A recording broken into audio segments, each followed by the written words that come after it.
نحمدہ ونصلی ونسلم علی رسول الکریم اما بعد۔ آج مسائل اعتکاف کورس کا پہلا دن ہے اور سبق نمبر 1 کا یہ دوسرا حصہ ہے۔ پہلے حصے میں اعتکاف کی 3 قسمیں بیان ہوئی: واجب اعتکاف، سنت اعتکاف اور نفلی اعتکاف، اور مسنون اعتکاف کے حوالے سے چند احکام بھی بیان ہوئی۔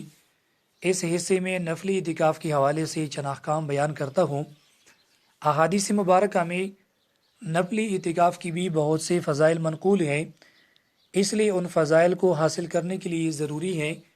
کہ نفلی اعتکاف کے حوالے سے ہمیں ان احکام کا علم ہو کہ جن احکام کو علماء کرام نے کتابوں میں ذکر کیا ہے۔ تو نفلی اعتکاف کے حوالے سے سب سے پہلا مسئلہ یہ ہے کہ نفلی اعتکاف کے لیے کوئی خاص وقت شریعت میں مقرر نہیں ہے، اس لیے اگر کوئی شخص 1 منٹ کے لیے یا 1 گھنٹے کے لیے بھی نفلی اعتکاف کی نیت کر لے اور مسجد میں گزارے تو اس کو نفلی اعتکاف کا ثواب ملے گا۔ اس لیے ہمارے اساتذہ کرام دامت برکاتہم العالیہ یہ فرماتے تھے کہ جب بھی کوئی مسلمان مسجد میں داخل ہو تو مسجد میں داخل ہونے سے پہلے وہ نفلی اعتکاف کی نیت کرے، تو جب تک وہ مسجد میں رہے گا اس کو برابر اعتکاف کا ثواب ملے گا۔ دوسرا مسئلہ یہ ہے کہ اگر کسی شخص نے نفلی اعتکاف کے لیے وقت مقرر کیا، مثلا اس نے یہ ارادہ کیا کہ میں 3 گھنٹے مسجد میں گزاروں گا، یا اس نے یہ ارادہ کیا کہ میں آج کی رات مسجد میں گزاروں گا، لیکن پھر بھی اگر اس کو کوئی ضرورت پیش آئی اور ضرورت کی وجہ سے وہ 3 گھنٹوں سے پہلے یا اسی رات سے پہلے وہ مسجد سے نکل آیا تو تب بھی اس کو کوئی گناہ نہیں ہوگا، اور جتنا وقت اس نے مسجد میں گزارا ہے اس کو ثواب ملے گا۔ لہٰذا نفلی اعتکاف کے لیے وقت مقرر کرنے سے بھی وقت مقرر نہیں ہوتا۔ تیسرا مسئلہ یہ ہے کہ اعتکاف کے لیے وضو کی ضرورت بھی نہیں ہے، اس لیے اگر کوئی معتکف بغیر وضو کی بھی مسجد میں وقت گزارے، اعتکاف کی نیت کرے، تب بھی اس کو اعتکاف کا ثواب ملے گا۔ چوتھا مسئلہ یہ ہے کہ نفلی اعتکاف کے لیے روزہ بھی ضروری نہیں ہے۔ جس طرح واجب اور سنت اعتکاف کے لیے ضروری ہے، اسی طرح نفلی اعتکاف کے لیے روزہ ضروری نہیں ہے، لہٰذا بغیر روزے کی بھی نفلی اعتکاف کیا جا سکتا ہے۔ پانچواں مسئلہ یہ ہے کہ نفلی اعتکاف ہر مسجد میں جائز ہیں، اور اس کے لیے یہ ضروری نہیں ہے کہ اس مسجد میں 5 وقت باجماعت نماز ہوتی ہو، لہٰذا ہر مسجد میں داخل ہوتے وقت نفلی اعتکاف کی نیت اگر کی جائے تو نفلی اعتکاف کا ثواب ملے گا۔ چھٹا مسئلہ یہ ہے کہ مسجد میں داخل ہونے سے پہلے اور مسجد میں داخل ہونے کے بعد نفلی اعتکاف کی نیت کی جا سکتی ہے، لہٰذا مسجد میں داخل ہونے سے پہلے بھی اگر کسی نے نیت کی یا داخل ہونے کے بعد اس نے نیت کی تو اس کو اعتکاف کا ثواب ملے گا۔ اور ساتواں مسئلہ یہ ہے کہ اگر کوئی شخص بار بار مسجد میں داخل ہوتا ہے اور پھر خارج ہوتا ہے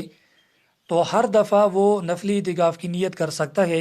اور ہر دفعہ اس کو نفلی اعتکاف کا ثواب ملے گا۔ یہ نفلی اعتکاف کے حوالے سے چند مسائل تھے۔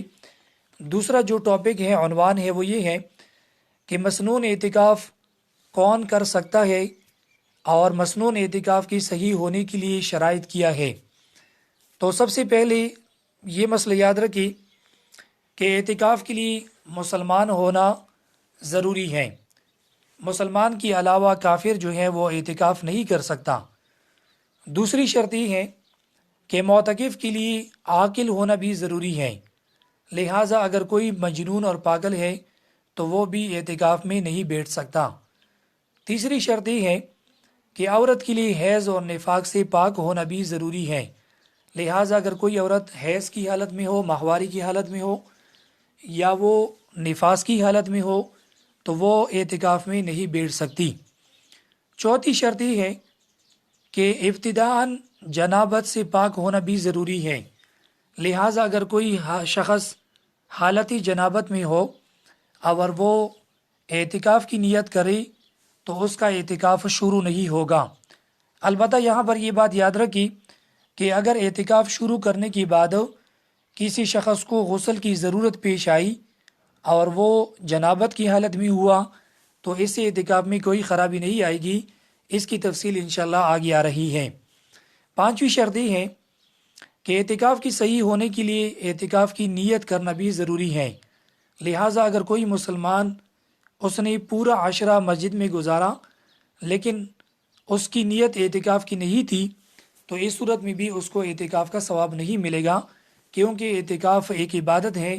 اور عبادت کی صحیح ہونے کے لیے نیت کرنا ضروری ہے۔ پھر نیت کے حوالے سے چند مسائل انشاءاللہ آگے بیان ہوں گے۔ چھٹی شرط یہ ہے کہ مسنون اور واجب اعتکاف کے لیے روزہ بھی شرط ہیں، لہٰذا جو شخص روزہ نہیں رکھ سکتا وہ رمضان میں اعتکاف میں نہیں بیٹھ سکتا، کیونکہ رمضان میں اعتکاف کے لیے روزہ رکھنا بھی ضروری ہے۔ اسی طرح علماء کرام نے مسئلہ بھی لکھا ہے کہ اگر کوئی شخص اعتکاف میں بیٹھ گیا اور اس نے روزہ توڑ دیا یا اس کا روزہ ٹوٹ گیا یا کسی عذر کی وجہ سے وہ روزہ نہ رکھ سکا تو اس کا اعتکاف فاسد ہوگا، کیونکہ اعتکاف کی صحیح ہونے کے لیے روزہ شرط ہے۔ ساتویں شرط یہ ہے کہ مردوں کے لیے مسجد میں اعتکاف کرنا ضروری ہے، لہٰذا کوئی بھی مرد گھر کے اندر اعتکاف نہیں کر سکتا۔ البتہ عورتوں کے لیے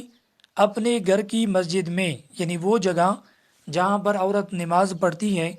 اور بعض گھروں میں نماز کے لیے ایک جگہ مقرر ہوتی ہے تو اسی جگہ میں عورت اعتکاف کر سکتی ہے، اور اگر کسی گھر میں نماز کے لیے کوئی مخصوص جگہ مقرر نہ ہو تو ایسی صورت میں عورت جو ہے اپنے لیے ایک جگہ، ایک کمرہ جو ہے وہ مخصوص کر سکتی ہے اور اس میں بھی وہ اعتکاف کر سکتی ہے۔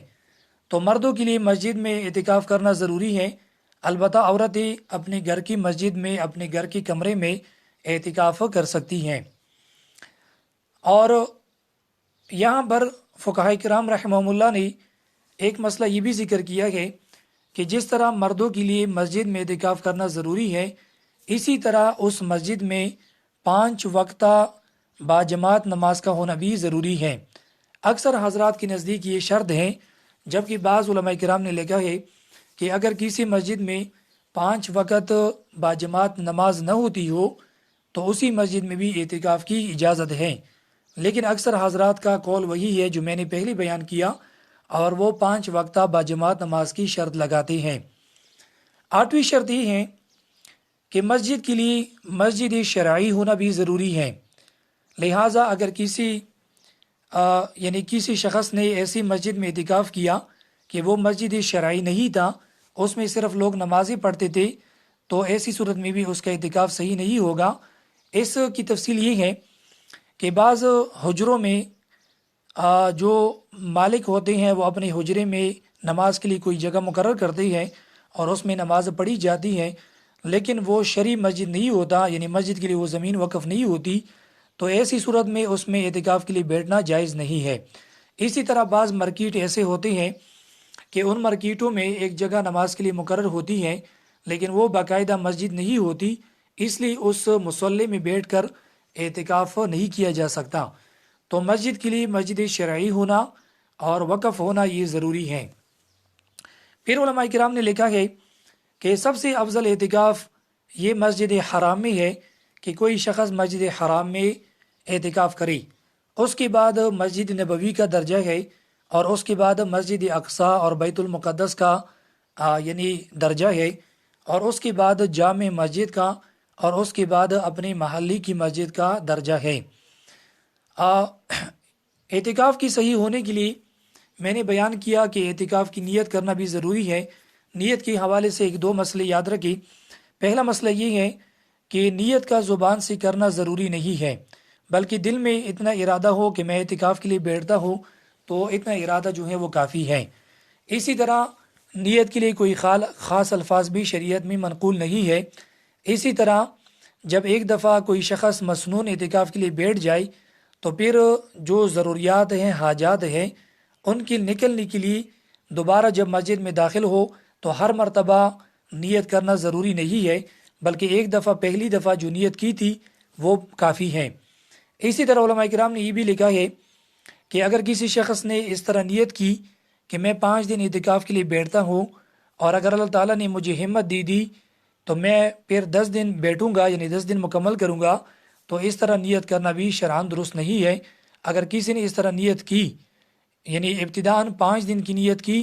تو یہ 5 دن نفلی اعتکاف کے ہوں گے، پھر مزید جو وہ نیت کرے گا تو وہ بھی نفلی اعتکاف کے ہوں گے۔